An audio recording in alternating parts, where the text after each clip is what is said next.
Estamos de volta com os analistas. Hoje conto com a gentil presença do Felipe Clã e recebemos o secretário de Agricultura, Abastecimento e Pesca, não necessariamente nessa ordem, Nonato Chocolate. A gente ainda nem falou, mas a gente ainda vai falar, secretário, da sua pasta. É porque o senhor, como criado no movimento político, no movimento partidário, a gente não pode, né, Felipe, deixar de explorar esse conhecimento maior que o senhor nos traz, apresentando as suas análises e as suas nuances do seu partido e do Partido Alheio, que foi do que mais a gente falou aqui por enquanto.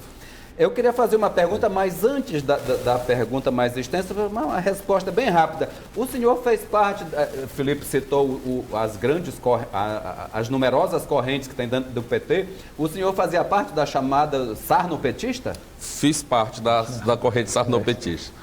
Porque hoje, antes do senhor chegar, eu estava dando uma vistoria no passado, né?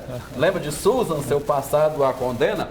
E estava uma foto sua, ela bem sorridente com Edinho Lobão. Na verdade, mas tudo está perdoado. Não, veja bem, a política tem dessas coisas. Ainda bem que tem essa dinâmica, né, da conjuntura.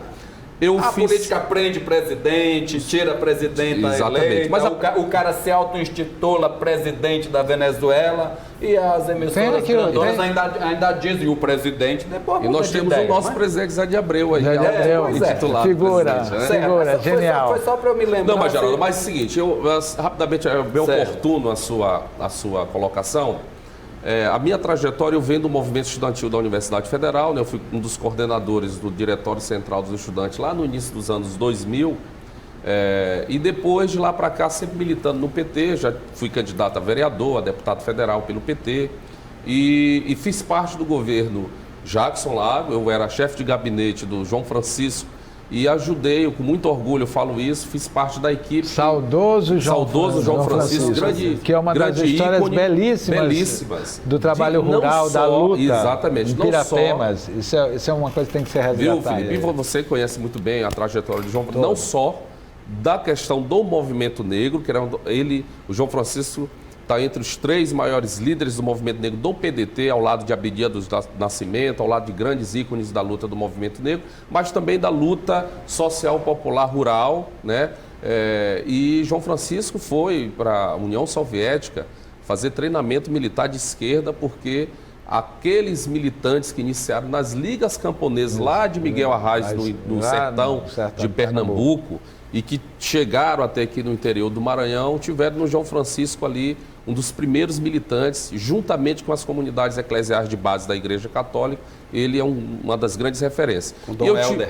E eu tive assim, uma oportunidade, uma grata experiência, assim, que isso me orgulha muito, de ter feito parte da equipe que formulou, que planejou, que pensou a Secretaria de Estado da Igualdade Racial, que hoje tem no governo Flávio Dino também atuação muito importante, que tem o secretário Jefferson Pinheiro à frente dessa secretaria. E nós iniciamos esse trabalho lá na formação na equipe de transição do governo do Saudoso e nosso também de grandes respeitos e referências, Jackson Lago, fiz parte do governo Jackson, e depois eu não era da corrente sarnopetista, né? Eu era do campo mais próximo do que o Bira militava, que era a esquerda petista, da resistência petista. Mas fui convidado e aceitei o convite. É claro que nós, naquele momento, analisamos com muita prudência, muita cautela, mas como eu falei, o PT tinha uma orientação, né? Tinha uma orientação nacional do Lula, uma orientação nacional do Diretório Nacional, que foi aquela grande aliança que pagamos um preço caro até hoje. O resultado disso, talvez, o grande pecado foi não só o impeachment da Dilma, como a prisão do Lula, que foi a aliança com o MDB, com o PMDB, a nível nacional, oferecendo o Michel Temer para a vice da Dilma, para depois ele urdir ali, a organizar, a orquestrar o grande golpe que levou ao impeachment da presidenta Dilma. Ajoelhado no milho, por isso. Hein, Felipe? Secretário, eu vou até pular esse assunto, porque pronto. Na época teve algumas... Mas pergunta difícil. Algumas... Não, sim, mas só para finalizar, aí Geraldo perguntou, você fez aí a convite pronto, admitiu, do hoje conselheiro do Tribunal de Contas, o então vice... querido Macaxeira. Nosso querido Macaxeira Washington, que era o vice-governador, e nosso grupo foi convidado a ele para... E eu fui assessor do Washington na Casa Civil, ele vice-governador, eu fui subsecretário do governo da governadora Rosiana. Você também? Não, já fiz muito, já vivi muito. Teve um período que eu passei acho que quase 8 anos dentro do Palácio, né? Mas era tudo esquerda. Até o que era da direita nós levamos para a esquerda, que era Zé Reinaldo, que começou todo esse processo. Que até onde hoje, tudo começou, né? Eu acho engraçado que as pessoas elogiam, né, o processo do Zé Reinaldo. Sim. E depois apontam, culpa a gente, diz assim, né? Graças a Deus o grande jornalista Marco Nogueira já está falecido, porque o pessoal diz, culpado é tu e Marco Nogueira que ficavam fazendo lavagem cerebral em Zé Reinaldo. Levando para se alguém faz lavagem cerebral um nome como Zé Reinaldo, rapaz? Tudo é a conjuntura da política. Mas vamos ser práticos. Certo. Porque de todas essas perguntas, o que há de informação nos bastidores é que estão preparando o senhor para ser candidato, ou o candidato do PT, ou compor uma chapa, né, junto com o PSB, com o PCdoB. Essa informação confere, secretário? Não, quem está na chuva é para se molhar, não é isso? Secretário, sim ou não? Veja bem, não existe nada disso. De concreto, evidentemente não. Evidentemente, claro, que ao ocupar, você já foi secretário, você sabe, né? Você, quando ocupa uma posição de destaque, quando você está no primeiro escalão, é como um jogador, eu faço muito essa analogia, é como um jogador de uma equipe de futebol, um time de futebol. Você é convocado por uma seleção, você pode ser titular, você pode ser reserva. Claro. E, evidentemente, eventualmente, você pode ser convocado, ser convidado a ocupar a posição de um que vai se lesionar, ou leva o segundo cartão, né, ou vai expulso e tem que ser substituído.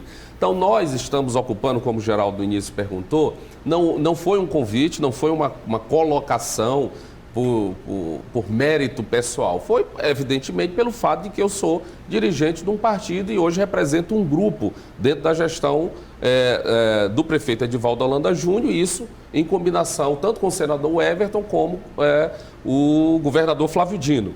E temos nossas lideranças do nosso partido. Nós temos o deputado estadual Zé Inácio, reeleito deputado estadual, temos o nosso deputado federal reeleito, deputado federal Zé Carlos, nós temos o vereador da capital... Uma virada fantástica. Não, sim, o PT, mas na verdade, justiça seja feita. O PT já teve 3 deputados estaduais, né? Pra gente até... Eu falo do deputado federal, que todo mundo colocava. Mas nós realmente... Né? Porque saíram comprando todos os redutos dele. Não ofereceu a ele nenhuma chance, e ele mostrou competência na sua reeleição. Ele, na reta final, ele foi perdendo prefeitos por não ter dinheiro.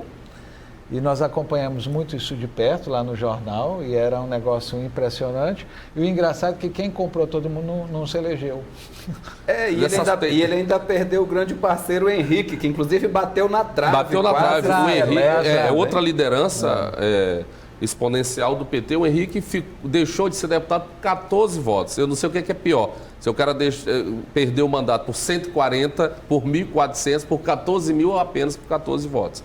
Mas, infelizmente, o Henrique deixou de ser... O PT teria 2 deputados, o Inácio e o Henrique. Então, mas o que eu estava... Ainda bem que não foi 13, secretário, só para fazer a maldade, porque assim... Ele não passava... Só para não perder, porque tem que ter, menos mal, a maldadezinha. Né? Toda vez que alguém encontra e diz assim, Henrique, pelo menos não foi 13, porque aí iam dizer que era teu número do azar. Tu tá entendendo? 14 já está perdoado. Já passou, né? Mas é assim... Então, o PT repetiu a bancada. Nós tínhamos um deputado, né? A deputada Francisca Primo foi para o PCdoB, era deputada do PT, mas o Zé Inácio permaneceu... Do PT, mas nunca foi do PT, né? Ela entrou na onda, como muitos, né?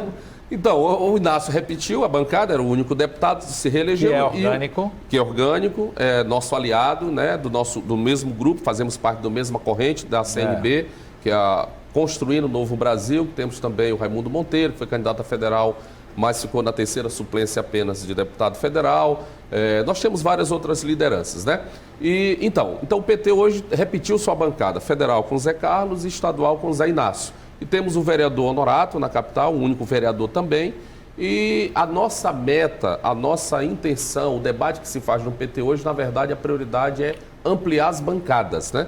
Nós precisamos ampliar de 31 vereadores na cidade. É um desafio grande. Muito o partido grande. Sempre foi ruim de eleger gente, hein? Aqui no Maranhão. Mas se você prestar atenção, Geraldo, nós tivemos ao longo do tempo, nós sempre temos feito votações consideráveis e bancadas também aguerridas. Nós já tivemos os primeiros vereadores, acho que nessa ordem cronológica, nós tivemos Kleber Gomes em 88, depois Ademar Danilo foi vereador pelo PT. Fez a primeira campanha desse miserável, ele não se elegeu. Na segunda que eu não fiz, ele se elegeu. Olha aí. Rapaz, a mesma coisa a esposa de Zé Inácio, a Vete. A primeira campanha dela lá no Itinga eu fiz e ela perdeu por 300 votos. Rapaz, esquenta pé. Depois elegemos uma bancada muito aguerrida, muito combativa, que foi a deputada Helena Rillo, que foi vereadora, juntamente com o professor João Botelho, né? Então, ali em 96 e 2000. E aí, depois... João Botelho, onde anda João Botelho? O professor João anda aí no Instituto Federal, professor do IFMA, né? E foi candidato também recentemente, mas não logrou êxito. E tivemos depois o grande Vila Nova. Aí da Assembleia, né? Aí tivemos ainda Haroldo Saboia, tinha sido deputado constituinte, deputado estadual e candidato a senador, se elegeu vereador também, né? Foi vereador pelo PT. O PT depois passou um hiato aí, longos 8 anos, 2 mandatos, salvo engano, sem nenhum vereador, e aí elegemos e reelegemos o Honorato em São Luís. Mas tivemos, como você bem lembrou, Geraldo, tivemos o Vila Nova, tivemos o Jomar Fernandes na Assembleia, tivemos a própria Helena Rillo, tivemos o Bira do Pindaré pelo PT, tivemos o Zé Carlos, que hoje é federal, mas foi deputado estadual. Então, assim, são parlamentares que realmente foram importantes nas suas legislaturas, né? Tem uma biografia respeitável. Respeitável, de grandes referências, de grandes lideranças. Mas, então, o que eu digo a você, voltando à sua pergunta, na verdade, nós somos soldados do partido, somos militantes do partido. O senhor já deu 3 voltas na terra, que o partido... sim ou não, secretário? Mas é porque essas questões nós não temos como, antecipadamente, então, ser taxativo se convidar dizer. O secretário está pronto. Estamos aí para lutar. Estamos na chuva, aquela coisa. Quem está na chuva é para se molhar. E nós estamos prontos para fazer o nosso segundo intervalo. Voltamos aí em seguida.